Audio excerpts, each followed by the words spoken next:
Mind review. I am साक्षी कौशिक और आज की वीडियो थोड़ी सी डिफरेंट होने वाली है, जैसे कि आप लोग देख सकते हैं मेरे सराउंडिंग्स को।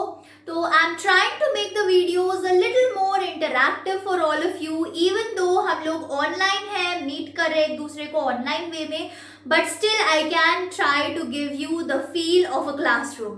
So let us get started without wasting any further time. तो last time हमने क्लास 12th का जो चैप्टर 4 है साइकोलॉजिकल डिसऑर्डर्स वो स्टार्ट कर दिया था, एंड उसका पार्ट 1 अगर अभी तक नहीं देखा है तो make sure you also watch it. उसमें हमने काफी इंपॉर्टेंट चीजें डिस्कस की थी।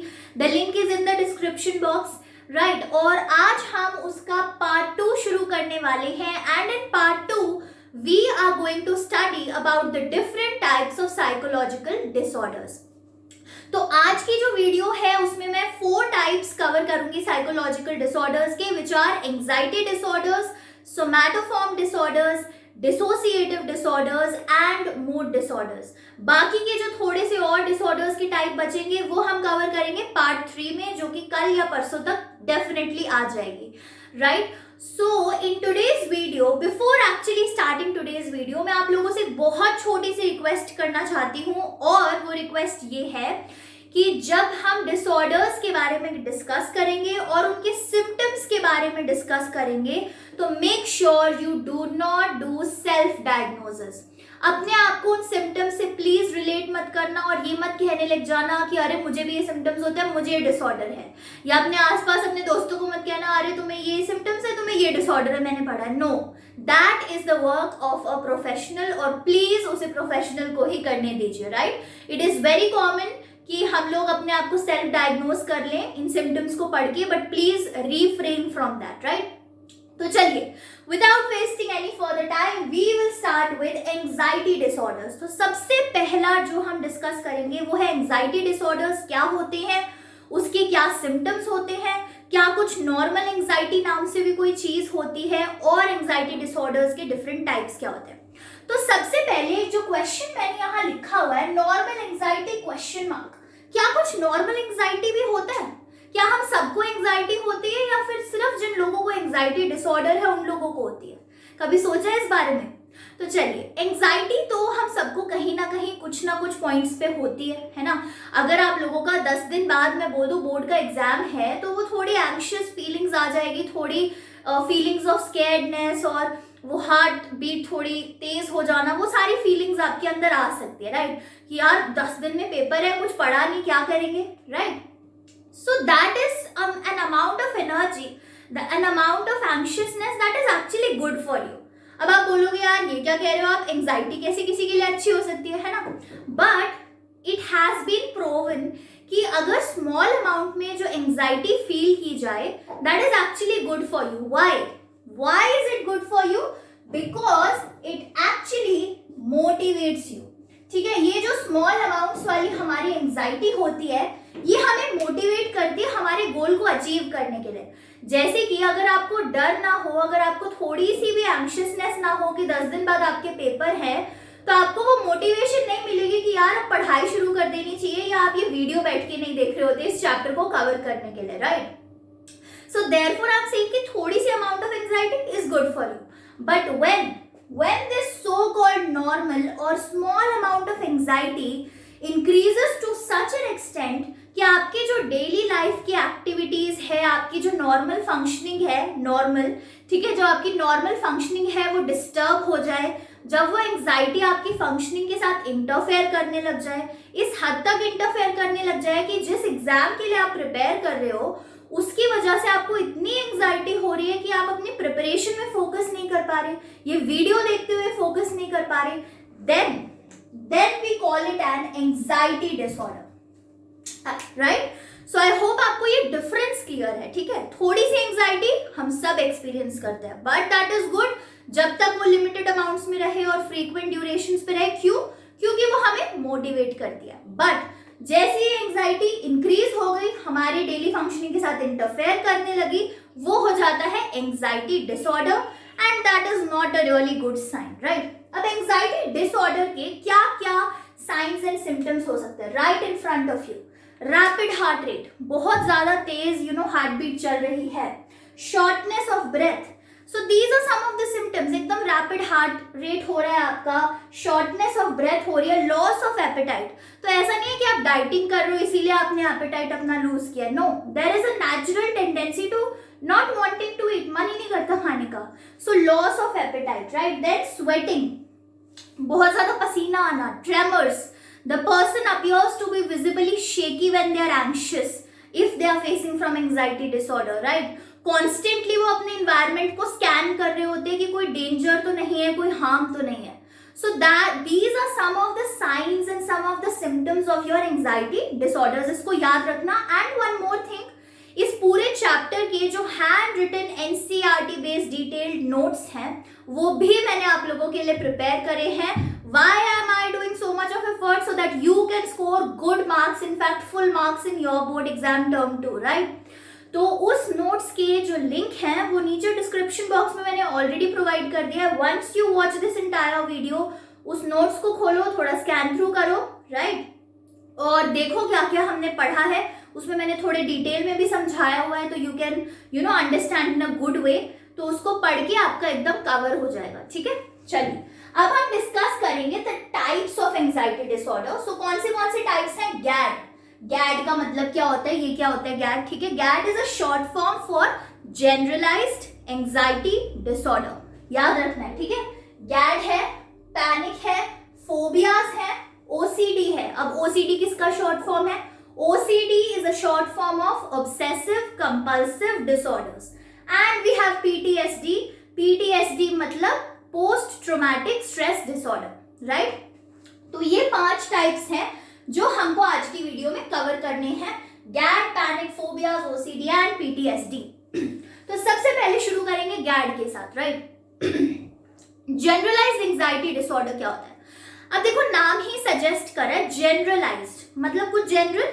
ठीक है, अब जनरलाइज्ड एंजाइटी डिसऑर्डर में what happens is there is a feeling of anxiousness about almost everything in the environment. ठीक है, आपके एनवायरनमेंट में जो भी चीज है उसमें से किसी भी ऑब्जेक्ट को लेके एंजाइटी रिस्पॉन्सेस आ सकते हैं. So there is no one specific object. कोई एक स्पेसिफिक ऑब्जेक्ट नहीं आप पिन पॉइंट करके बोल सकते कि भाई मुझे इस रेड कलर के बोर्ड मार्कर से एंग्शियसनेस फील हो रही है. No. In case of generalized anxiety disorder, a person might feel anxious about anything in their environment and it is not related to any particular object, situation or event. ठीक है, pinpoint नहीं कर सकते. कुछ symptoms क्या है? Worry about future. बहुत ज़्यादा apprehensions और worry होती रहती है उस इंसान को future के बारे में. But future में किस चीज़ के बारे में? क्या फ्यूचर में करियर के बारे में, फ्यूचर के जॉब के बारे में, फ्यूचर के रिलेशनशिप्स के बारे में, फ्यूचर के हेल्थ के बारे में? We can not pinpoint that in GAD. क्यों? क्योंकि ये जनरल है, जनरलाइज्ड है, तो worry and apprehension about future pinpoint नहीं कर. हाइपर विजिलेंस रहता है. हाइपर विजिलेंस मतलब, विजिलेंस का मतलब क्या होता है कि हम अपने एनवायरनमेंट को एकदम स्कैन करते रहते हैं, आसपास देखते रहते हैं कि यार कोई डेंजर ना हो, कोई खतरा ना हो जिधर मैं जा रही हूँ. And hyper vigilance is a very heightened version of that vigilance. तो वो कॉन्स्टेंटली जिस भी नए एनवायरनमेंट में जाते हैं वहां पे वो स्कैनिंग करते रहते हैं कि कोई डेंजर, कोई हार्मफुल थ्रेट ना हो वहां पे. Restless and visibly shaky. So the people who have been diagnosed with generalized anxiety disorder or who suffer from this disorder, वो काफी ज्यादा restless रहते हैं और visibly उनका जो shakiness है वो सारे लोग देख सकते हैं. So that's visibly shaky. So that is generalized anxiety disorder for you, right? After that we have panic disorder. Panic disorder basically क्या होता है? जब हमारी जो thoughts हैं, thoughts जो uncontrolled हैं और अनप्रेडिक्टेबल है. एंजाइटी में क्या होता है? हमें कुछ थॉट्स आती है मन में जो हमारे कंट्रोल में नहीं रहती और बहुत अनप्रेडिक्टेबल होती है. कभी भी आ सकती है वो थॉट्स. मैं सोने गई बट वो थॉट्स आ गई, राइट, एंजाइटी. मैं पढ़ रही हूँ, थॉट्स आ गई, एंजाइटी. और वो अनकंट्रोलेबल है, मेरे कंट्रोल में नहीं है कि मैं बोलूँ थॉट्स रुक जाओ और वो रुक जाए. No, that's not the case, right. So when these thoughts which are uncontrollable and unpredictable, they increase to such an extent कि वो जो नॉर्मल प्रोबेबिलिटी कर्व आपका है उस पे भी एकदम हाइट पे पहुंच जाएं, राइट. जब वो इतनी ज्यादा इंक्रीज हो जाए कि आपसे इतना आउट ऑफ कंट्रोल हो जाए, then the person might experience anxiety attacks, right. और जब वो इंसान persistent anxiety attacks एक्सपीरियंस करने लग जाए, then we call it as the panic disorder. और panic disorder के क्या क्या हमारे symptoms हैं? Shortness of breath, palpitations, trembling और choking, chest pain. अब chest pain एक बहुत ही ज्यादा significant और important इसका symptom है. क्यों? क्योंकि जब उस इंसान को chest pain feel होता है while having that anxiety attack in panic disorder, the person feels कि उनको heart attack होने वाला है, right? और उसके आसपास वाले लोगों को भी लगता है उनको हार्ट अटैक होने वाला है, but it actual it's just chest pain because of the anxiety that is happening in panic disorder. Fear of losing और द लूजिंग कंट्रोल और डाइंग. तो उस इंसान में एक फियर आ जाता है कि मैं अपना सारा कंट्रोल जो है वो लूज करती जा रही हूँ, या फिर आई एम गोइंग क्रेजी, या फिर I am going to die. So these are the fears that are there in your panic disorder.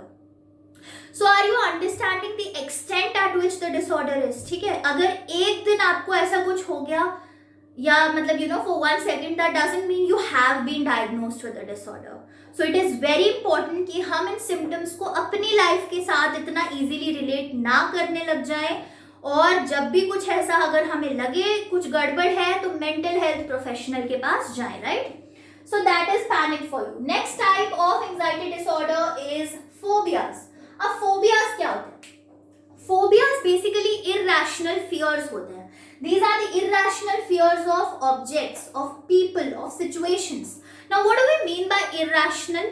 मैं बिल्कुल नहीं बताने वाली क्या मतलब होता है, क्योंकि कल की वीडियो में हमने ये चीज पढ़ी थी एंड आई एक्सपेक्ट कि आपने फोकस करके सुना था, राइट? तो इरैशनल मैं नहीं बताऊंगी, या तो ढूंढो या कल की वीडियो पढ़ो, ठीक है? तो इरैशनल फियर्स होने लग जाते हैं हमें कुछ कुछ लोगों के, कुछ कुछ सिचुएशंस के, कुछ कुछ इवेंट्स के. तो फॉर एग्जाम्पल फॉर मी, अगर मुझे इस पेन को देख के एंजाइटी नहीं होती और ना ही मुझे कोई एंजाइटी डिसऑर्डर है, और किसी और को इस पेन से एंजाइटी होती है, एंग्शियस रिस्पॉन्स आता है, और फोबिक है कोई इस रेड कलर के बोर्ड मार्कर से, so they will experience certain signs and symptoms. ठीक है, और वो जो साइंस एंड सिम्टम्स और फोबिक रिस्पॉन्स एक्सपीरियंस करेंगे वो मुझे बड़ा ही डिफरेंट लगेगा और मुझे अवे फ्रॉम रियलिटी लगेगा. That is why we are calling it as irrational. ठीक है, बता दिया है मैंने, right? Irrational is something which is away from reality, जो जस्टिफाइबल ना हो हमारी रियलिटी से. अब फोबियाज भी डिफरेंट टाइप्स के हो सकते हैं. Specific phobia, social phobia, agoraphobia. तो स्पेसिफिक फोबिया क्या होता है? नाम सजेस्ट करे स्पेसिफिक, तो किसी स्पेसिफिक चीज से रिलेटेड फोबिया. फॉर एग्जाम्पल अगर मैं बोलूं कि भाई person A has been diagnosed with animal phobia. अब एनिमल फोबिया तो बहुत वास्ट है ना, किसी भी एनिमल से हो सकता है, बट स्पेसिफिक फोबिया में क्या होगा? The person A has been diagnosed with a phobia of dogs and cats, so that is a specific phobia. या फिर person A has been diagnosed with a phobia of enclosed spaces. तो कई लोगों में जैसे हम देखते हैं उनको लिफ्ट में जाने से बहुत एंजाइटी होती है बिकॉज वो कंप्लीटली बंद होती है and they feel very uncomfortable in that space. So that is your specific phobia. अच्छा, अब एक पॉइंट है, स्पेसिफिक फोबिया और जनरलाइज्ड एंजाइटी डिसऑर्डर में क्या डिफरेंस है? मुझे कमेंट में आंसर चाहिए. ठीक है, स्पेसिफिक फोबिया एंड गैड में क्या डिफरेंस है, right? After that we have social phobias. अब सोशल फोबियाज को सोशल एंजाइटी डिसऑर्डर भी बोला जाता है. Now what are social anxiety disorders और सोशल फोबिया? ये बेसिकली वो फोबियाज होते हैं जो लोगों से इंटरैक्शन पे बेस्ड होते हैं. So people who have been diagnosed with social phobia, they find it very difficult to interact with people. उनको बहुत इश्यूज होते हैं, वो फियर करते हैं उस सिचुएशन को जिसमें उन्हें लोगों से इंटरैक्ट करना पड़े, and they feel very embarrassed because उनको कॉन्स्टेंटली ये फियर होता है कि लोग उन्हें जज कर रहे हैं, उनके ऊपर क्रिटिकल रिमार्क्स ला रहे हैं. That is why they feel very embarrassed in such situations. And then we have agoraphobia. So agoraphobia is the fear of entering unfamiliar places or unfamiliar environment. तो for example, स्कूल खत्म होने के बाद आप लोग कॉलेज में जाओगे and college is a very unfamiliar environment for you, right? उसमें कौन टीचर्स होंगे, कौन स्टूडेंट्स होंगे, कैसा क्लासरूम होगा, कैसा कैंपस होगा, everything is not familiar to you. Everything is very different. So a person who might have been diagnosed with agoraphobia, उनको उन सिचुएशन से बहुत फियर होगा, एंजाइटी उनके अंदर आएगी due to these unfamiliar situations. and that is one of the major reason why the people who have agoraphobia they try and stay at home. वो घर पे ही रहना ज्यादा पसंद करते हैं, घर पे ही हमेशा रहते हैं. They lock themselves up in their rooms and in their houses ताकि उन्हें बाहर ना जाना पड़े और अनफेमिलियर सिचुएशंस का सामना ना करना पड़े. So that is your phobias. 3 तरीकों के हमने डिस्कस कर लिए. And then we have OCD. OCD is another type of anxiety disorder, that is obsessive compulsive disorder. अब जैसे ही मैंने बोल दिया OCD यानी कि obsessive compulsive disorder, कई लोगों के मन में आ गया होगा कि अच्छा ये तो ना वो वाला डिसऑर्डर है जिसमें लोग सफाई पसंद होते हैं, बहुत सफाई करते रहते हैं घर की, या फिर जिसमें लोग सिर्फ हाथ ही धोते रहते हैं, ये वो वाला डिसऑर्डर. सो प्लीज अपने दिमाग पे थोड़ी सी रोक लगाइए यहाँ पे, because OCD is not just limited to सफाई करते रहना या हैंड वॉश करते रहना. There is a deeper meaning to it. और डीपर मीनिंग होने के साथ साथ सिर्फ एक बारी हमने ज्यादा हाथ धो लिया उसका मतलब ये नहीं कि हमें OCD है, राइट? अ प्रोफेशनल, वंस अगेन ये तो मैं डिस्क्लेमर में जारी कर देती हूँ कि एक प्रोफेशनल ही डायग्नोज कर सकता है. प्लीज किसी पे लेबल्स मत लगाइए, राइट? तो OCD में होता क्या है, एक ऑब्सेसिव बिहेवियर होता है और एक कंपल्सिव बिहेवियर होता है. अब ऑब्सेसिव बिहेवियर को शांत करने के लिए वो इंसान कंपल्सिव बिहेवियर करता है. मतलब समझते हैं धीरे धीरे. ऑब्सेसिव बिहेवियर क्या होता है? The inability to stop thinking about a topic or any idea. ठीक है, तो कोई भी टॉपिक है आपके मन में या कोई भी आइडिया है आपके मन में. फॉर एग्जाम्पल आपको ऐसा बहुत लगता है कि मेरी जो गाड़ी है वो चोरी हो जाएगी. ठीक है, you have this idea in your mind that somebody will still your car, brand new car. ठीक है, तो आप इस बारे में सोचना रोक ही नहीं पा रहे हैं. You know, it is not in your control to stop thinking about this thought that somebody will steal your car. So इसको क्या कहते हैं? Obsessive behavior, the inability to stop. इंसान कोशिश करता रहता है बट वो स्टॉप नहीं कर पाता उस बारे में सोचना. Now because of this obsessive behavior the person indulges in a compulsive behavior. Compulsive behavior basically क्या होते हैं? These are the needs to perform certain behaviors over and over again.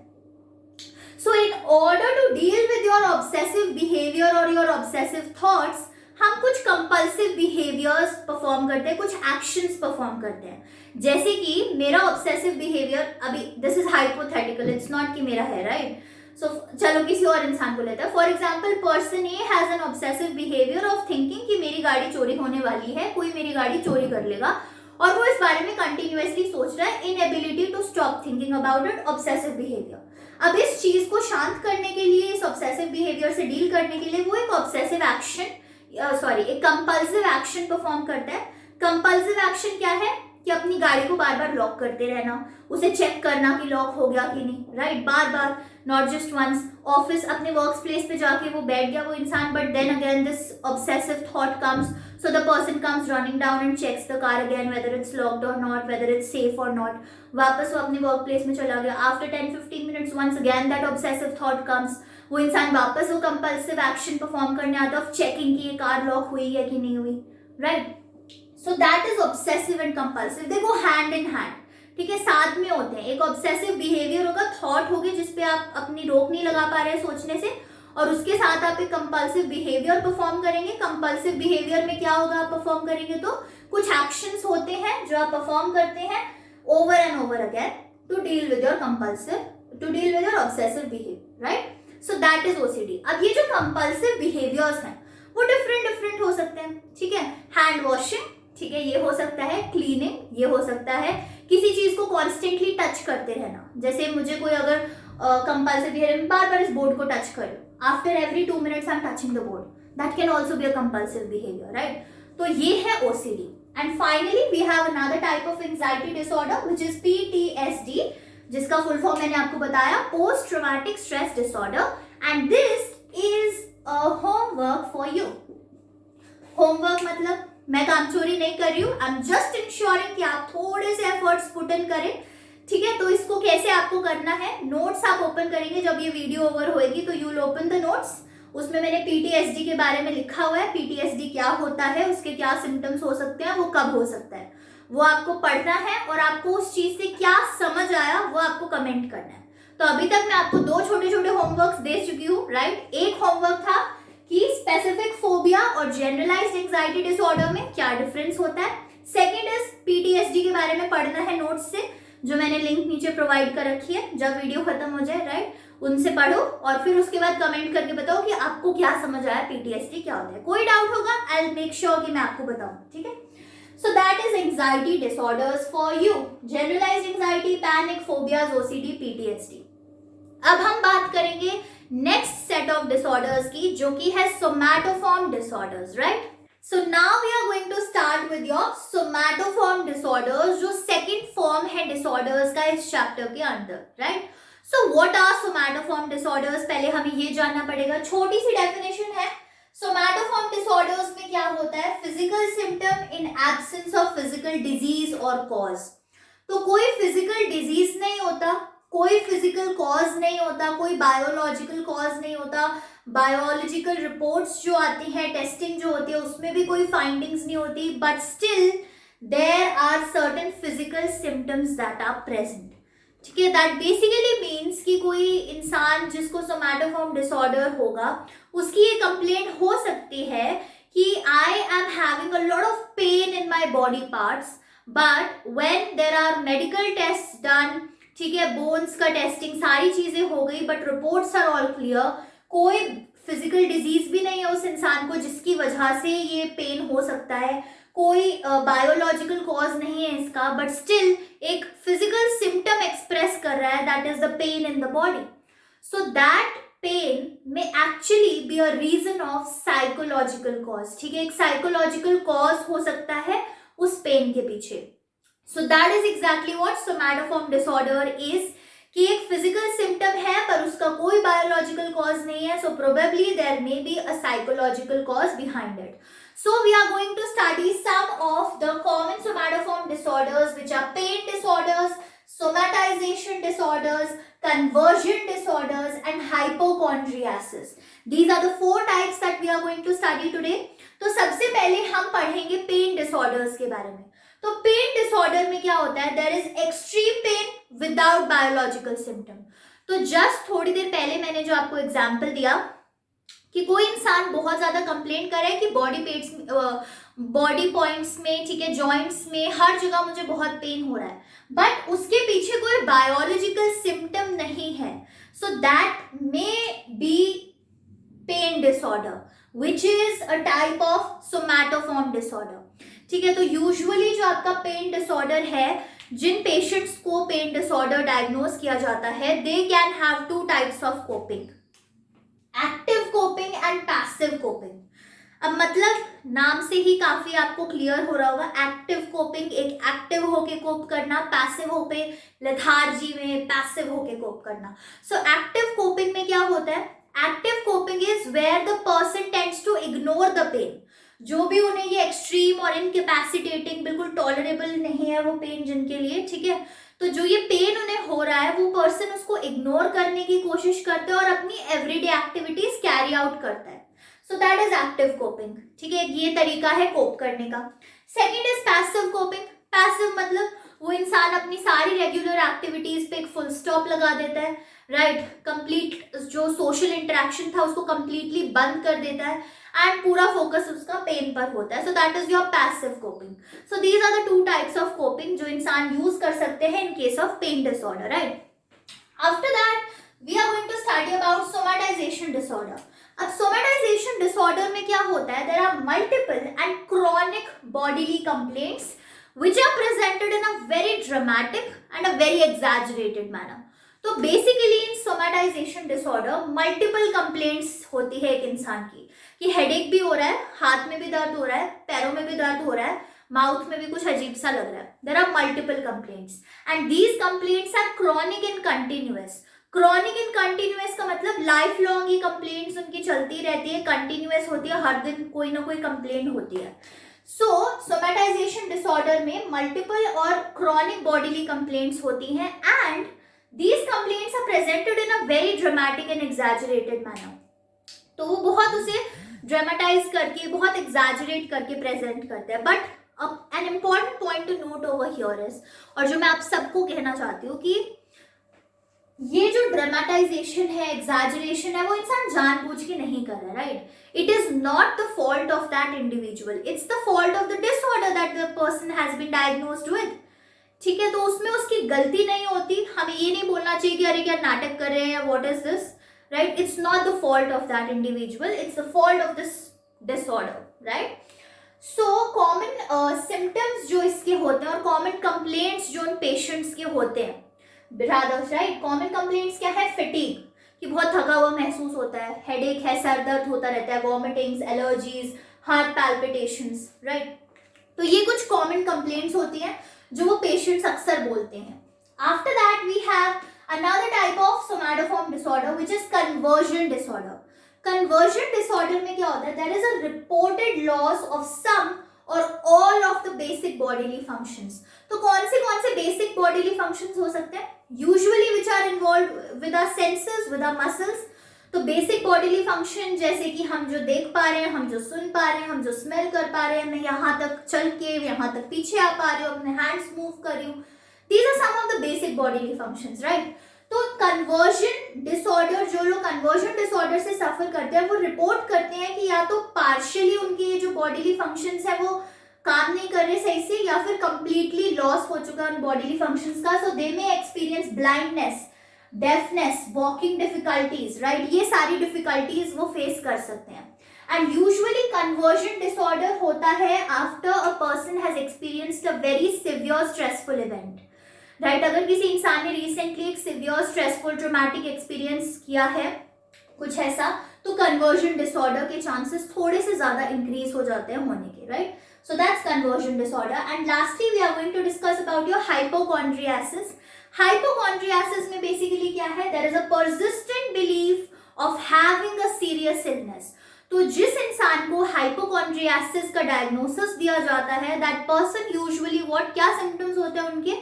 That person continuously believes कि मुझे तो ना बहुत एक कोई serious illness है, कोई बहुत serious disorder या disease है, लेकिन जब डॉक्टर्स ऑलरेडी उस इंसान को एश्योर कर चुके हैं that you know we have done the complete checkup, आपका पूरा चेकअप हो चुका है, आपकी पूरी रिपोर्ट्स आ चुकी है, रिपोर्ट्स में कोई फाइंडिंग्स नहीं है ऐसी कि आपको कोई इलनेस है, डॉक्टर्स ने उस इंसान को एश्योर कर दिया कि आपको कोई इलनेस नहीं है, एंड इवेंचुअली विद टाइम उस इंसान को वो डिजीज या इलनेस डेवलप भी नहीं हो रही होती है जिसका उसे डर होता है, but still the person has this obsessive thought in their mind कि मुझे कोई इलनेस है, मुझे कोई डिजीज है, दैट इज हाइपोकॉन्ड्रियासिस। तो आपके जो सोमैटोफॉर्म डिसऑर्डर्स हैं वो बेसिकली रिलेटेड ही इलनेस और फिजिकल इलनेस, मेंटल इलनेस, इन सारी चीजों से हैं। आपको ये ध्यान रखना है कि आप कंफ्यूज ना हो जाओ, ठीक है?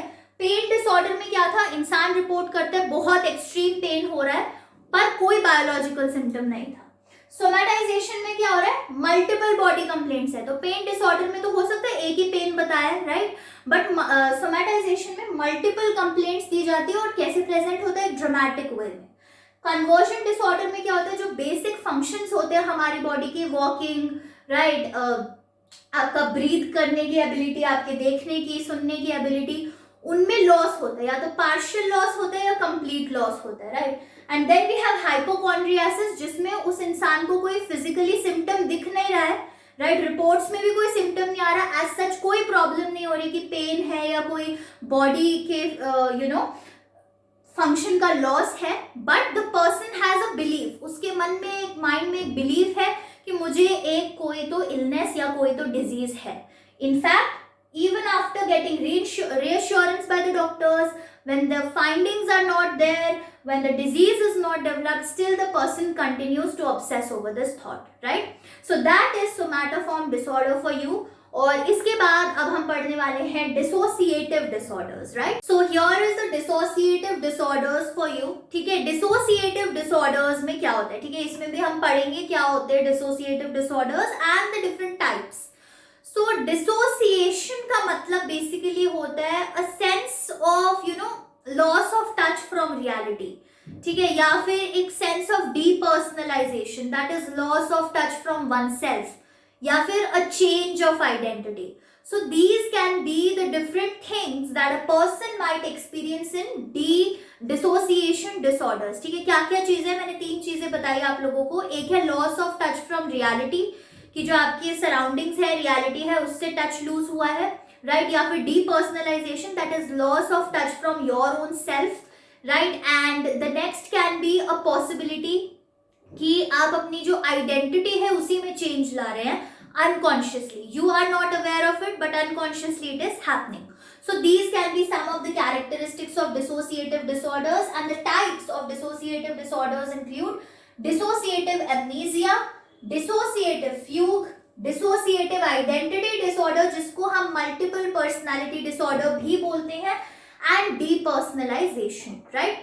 So we will begin with your dissociative amnesia. जहां पे एमनीजिया वर्ड आ गया मतलब मेमोरी लॉस से रिलेटेड है, ठीक है. तो डिसोसिएटिव एमनीजिया में क्या होता है, extensive but a selective memory loss. Extensive मतलब बहुत ज्यादा मेमोरी का लॉस हो जाता है, पर जो मेमोरी लॉस होता है वो बहुत सेलेक्टिव होता है. Now what does it mean that the memory loss is selective? मतलब ये है कि हो सकता है कई जो लोग डिसोसिएटिव एमनीजिया से सफर करते हैं, कुछ लोग अपने जो पास्ट के इवेंट्स हैं उनको कंप्लीटली भूल जाते हैं, बट जो प्रेजेंट इवेंट्स हैं वो उन्हें कंप्लीटली याद रहते हैं, ठीक है. And there are some people who might forget some events और some people, but the memory for other events and other people, other situations is completely intact. तो डिसोसिएटिव एमनीजिया में बेसिकली उनका मेमोरी लॉस हो रहा है जो कि extensive है बट सेलेक्टिव है. कुछ मेमोरी का लॉस हो रहा है, कंप्लीट मेमोरी लॉस नहीं है. और ये जो मेमोरी लॉस है उसका कोई ऑर्गेनिक कॉज नहीं है. ऑर्गेनिक कॉज मतलब कोई ऐसा नहीं है कि उनके सर पे चोट लगी इसीलिए मेमोरी लॉस हुआ. No, it has a proper psychological cause, right. इसीलिए साइकोलॉजिकल डिसऑर्डर्स के अंदर हम पढ़ रहे हैं. So that's dissociative amnesia. After that we have dissociative fugue disorder. Dissociative fugue disorder में क्या होता है, there is an unexpected travel away, ठीक है. अनएक्सपेक्टेड ट्रैवल अवे के बाद क्या होता है, assumption of a new identity.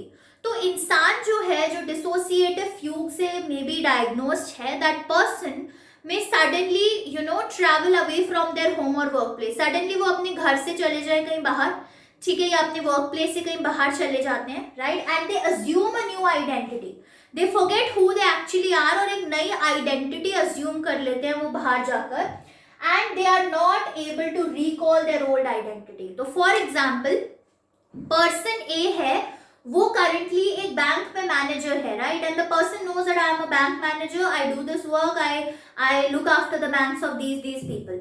But if that person has been diagnosed with dissociative fugue, तो देयर एक दिन सडनली वो अपने बैंक से उठ के कहीं बाहर चले जाए, राइट.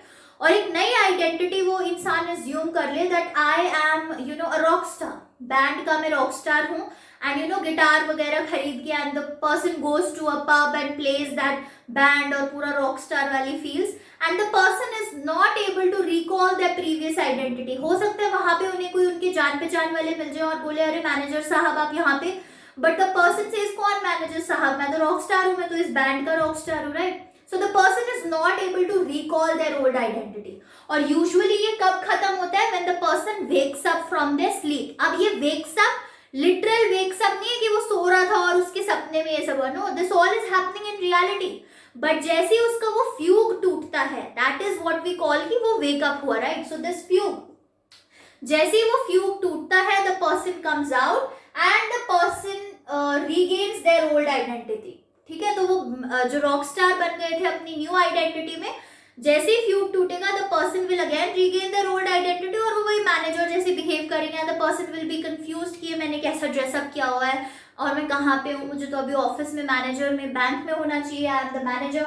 एंड यूजुअली जो फ्यूग के दौरान इवेंट्स हुए हैं उसकी भी कोई मेमोरी नहीं होती उस इंसान को, राइट. तो जब वो इंसान डिसोसिएटिव फ्यूग में है, तो जब फ्यूग में आता है और न्यू आइडेंटिटी अज्यूम करता है, तो ओल्ड आइडेंटिटी की कोई मेमोरी नहीं है. जैसे ही वो फ्यूग टूटता है और वो इंसान फ्यूग से वेकअप होता है, सो कॉल्ड वेकअप, तो उस इंसान की ओल्ड आइडेंटिटी की तो सारी मेमोरी वापस आ जाती है, बट जो फ्यूग के दौरान जो जो चीजें हुई उसकी कोई मेमोरी उस इंसान को नहीं होती, right. And if anybody will also try to tell them कि कल मैं मिला था वहां पे आपसे और आप तो रॉकस्टार वाला बैंड में आप प्ले कर रहे थे बड़ा अच्छा गिटार, राइट? तो उस इंसान को कोई मेमोरी नहीं होगी कि नहीं मैं तो नहीं गया वहां पे, right? So this is what happens in dissociative fugue. ये इससे भी ज्यादा डीपर है, इससे भी ज्यादा डेप्थ में इसमें चीजें हैं। ये मैंने एक बहुत ही सिंपला वर्जन इसका एक एग्जाम्पल के फॉर्म में आपको बताया ताकि आप समझ पाए इसको रिलेट करके थोड़ा सा।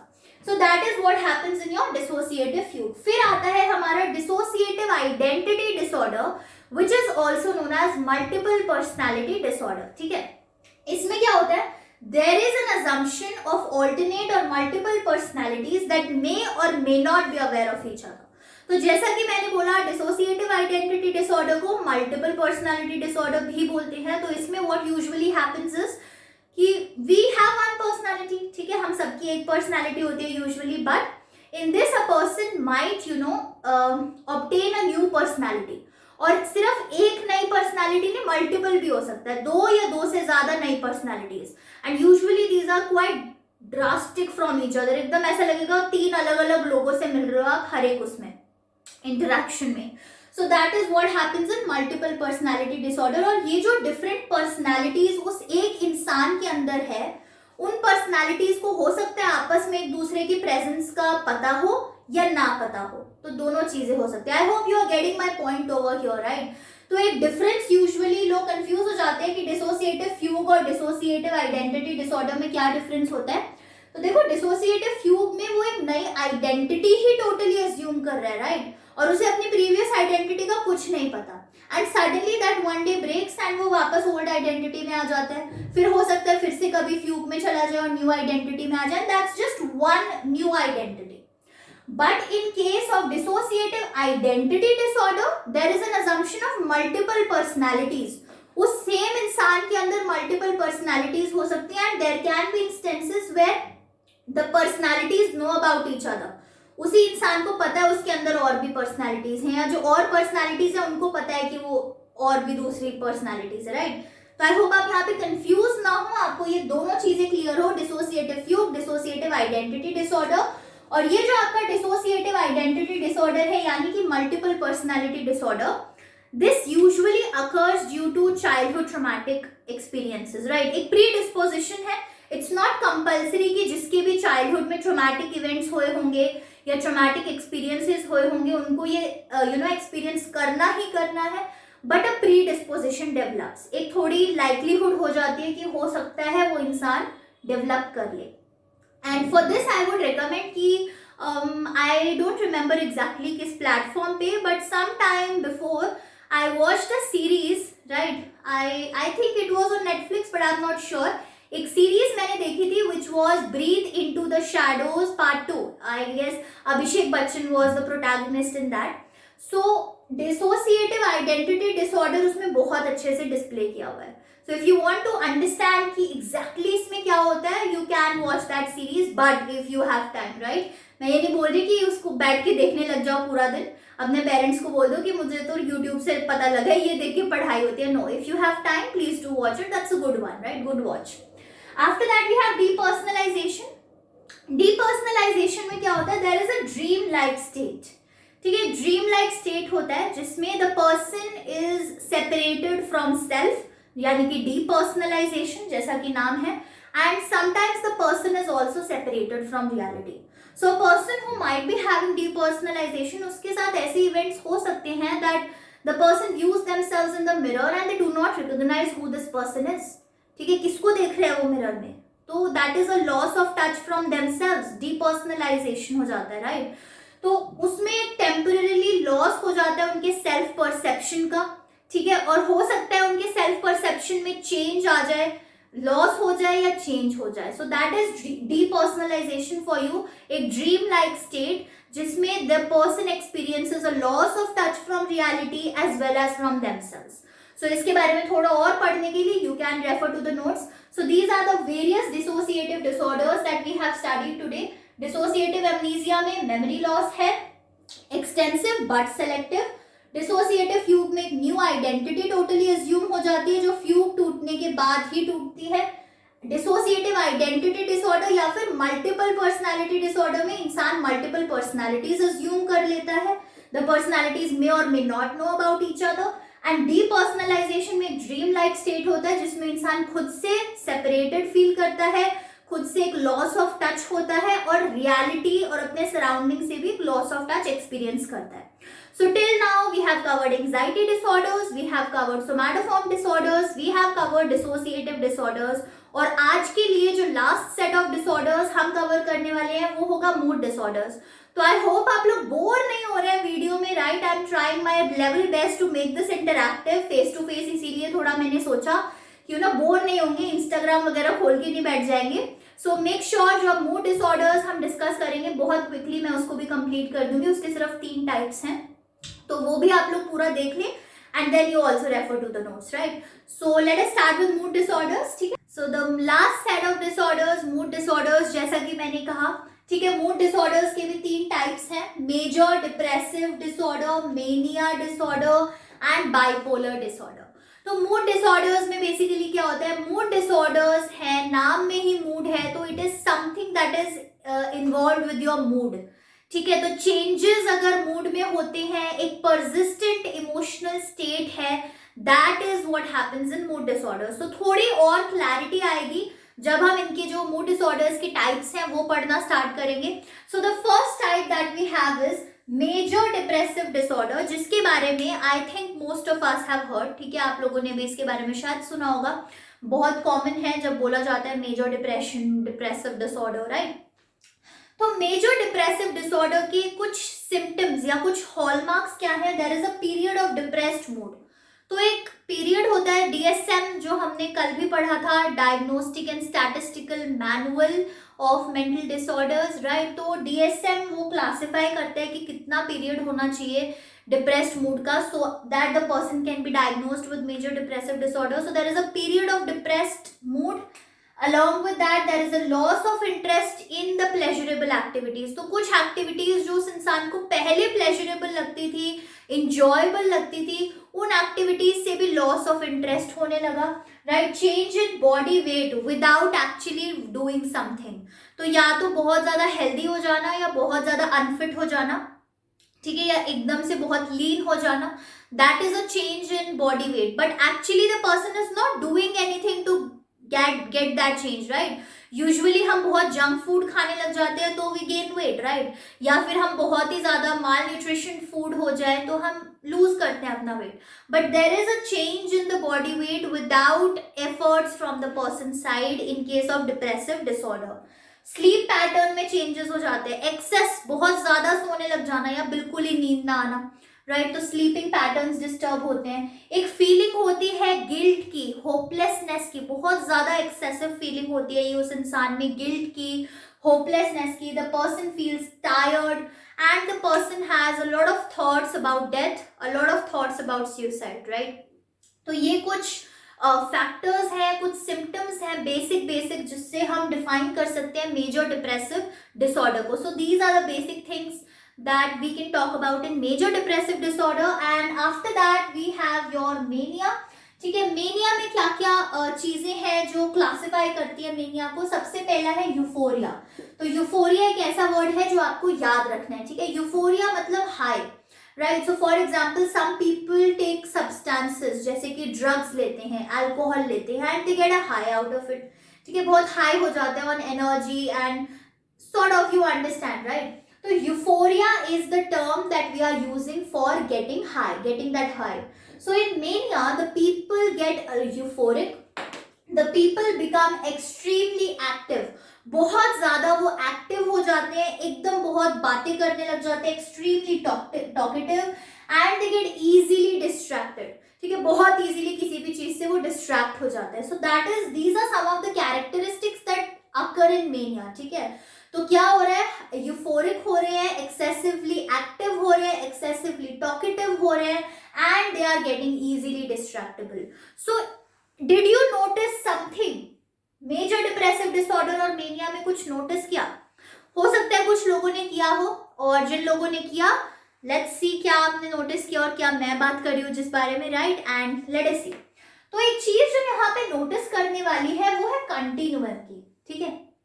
अगर मैं बात करूं हमारे मूड की, मूड डिसऑर्डर्स की हम बात कर रहे हैं, तो अगर मैं बात करूं मूड की, तो जो मेजर डिप्रेसिव डिसऑर्डर है वो मूड के एक एंड पे है, ठीक है, डी लिख देती हूं मैं, that defines major depressive disorder. वो हमारे मूड के कंटिन्यूम के एक एंड पे है, जिसमें लॉस ऑफ इंटरेस्ट है, टायर्डनेस है, गिल्ट है, फीलिंग्स ऑफ होपलेसनेस है।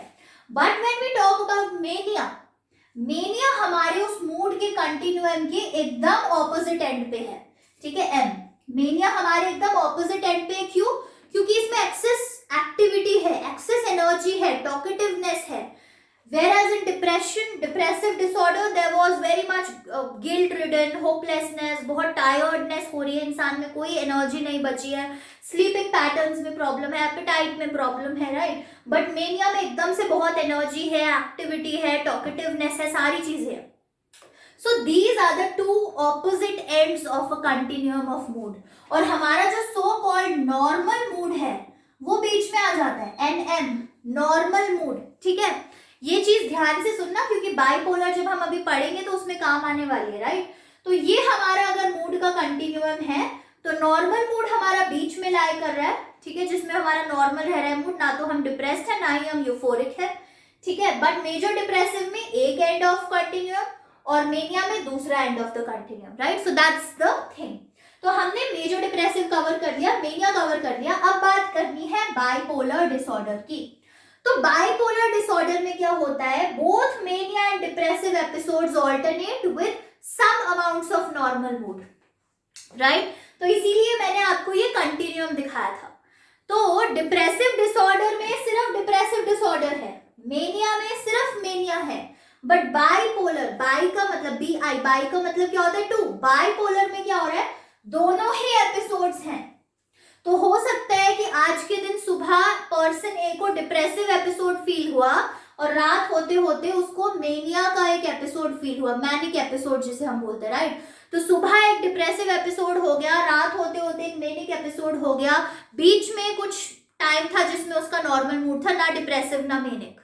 So that can be a characteristic of bipolar disorder, जिसमें manic episodes भी होते हैं, depressive episodes भी होते हैं, and there are some amounts of time जिसमें इंसान का normal mood भी रहता है। इसीलिए मैंने इस continuum पे थोड़ा ज्यादा फोकस किया था। If you want, you can draw it in some page. इससे आपका पूरा का पूरा जो mood disorder है वो cleared out रहेगा। डिप्रेसिव में मेजर डिप्रेशन, ठीक है, मेनिया में मेनिया, दोनों ऑपोजिट एंड्स हैं। क्यों? क्योंकि डिप्रेशन में बहुत ज्यादा लॉस ऑफ इंटरेस्ट है, राइट, टायर्डनेस है। मेनिया एकदम उसको opposite, excess talking, excess activeness, और बीच में एक नॉर्मल मूड रहता है जो ना कि डिप्रेसिव है ना कि मेनिक है। और बाइपोलर क्या है, डिप्रेसिव और मेनिक एपिसोड्स के बीच में वो ऑल्टरनेट करता रहता है, कभी डिप्रेसिव एपिसोड, कभी मेनिक एपिसोड, और कभी कभी नॉर्मल मूड भी हो जाता है, right? So these are the mood disorders for you. So that's it for today guys. I hope आपको ये जो 4 disorders हमने डिस्कस किए हैं, anxiety, somatoform, dissociative and mood disorders, ये सारे आपको क्लियर्ड हैं, राइट। नोट्स की लिंक नीचे डिस्क्रिप्शन में मैंने ऑलरेडी प्रोवाइड कर रखी है, उसको खोलिए, ग्लैंस थ्रू कीजिए। मैंने आज पूरे चैप्टर के नोट्स प्रोवाइड कर दिए, right. And stay tuned for part number 3, जिसमें हम जो बचे हुए डिसऑर्डर्स हैं उसके बारे में डिस्कस करेंगे, जैसे कि स्किज़ोफ्रेनिया है, राइट, ADHD है, ODD है, PDD है, and we also have substance abuse disorders. उन सारे डिसऑर्डर्स के बारे में हम अगली वीडियो में बात करेंगे। Till then have a very good day, take care and study well.